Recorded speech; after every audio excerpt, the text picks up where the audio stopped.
যেমন আমাদের একটা নতুন পরিপত্র জারি করা হয়েছে ভূ মন্ত্রণালয়, বলা হয়েছে জমির যে শ্রেণী, সেই শ্রেণীটা হবে রেকর্ডীয় শ্রেণী।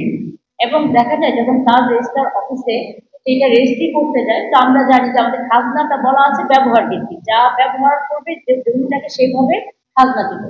কিন্তু সাব রেজিস্ট্রার অফিসে মানে ইদানিং যারা অনেক মানুষ আসেন যে আমার জমির রেকর্ডীয় শ্রেণী এইটা, কিন্তু আমি যখন জমি রেজিস্ট্রি করতে গেছি তখন সে তো আমাকে বলতেছে যে আপনার খাজনার রসিদটা দেন, সেটা যে শ্রেণী আছে সেটা দিবেন। কিন্তু আমাদের যে বর্তমানে নতুন পরিপত্র জারি হয়েছে সকল সাব রেজিস্ট্রারদেরকে বলা হয়েছে রেকর্ডীয় শ্রেণী যেটা থাকবে সেই রেকর্ডীয় শ্রেণী দিয়ে দলিল রেজিস্ট্রি হবে।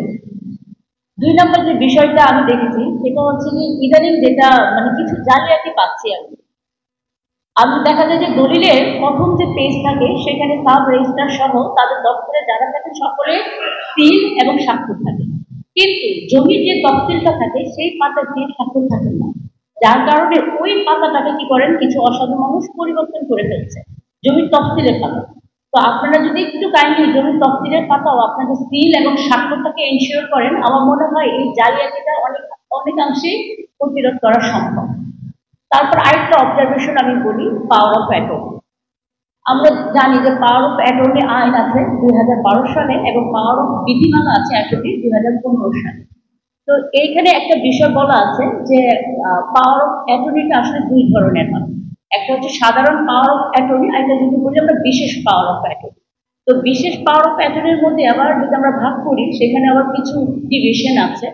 একটা হচ্ছে যে প্রত্যাহারযোগ্য পাওয়ার অফ অ্যাটর্নি, আর একটা হচ্ছে অপ্রত্যাহারযোগ্য পাওয়ার অফ অ্যাটর্নি। তো সাধারণ পাওয়ার অফ অ্যাটর্নি দিয়ে আমরা কাউকে জমি বিক্রির ক্ষমতা দিতে পারি না, যেটা আমরা আইনটা দেখি।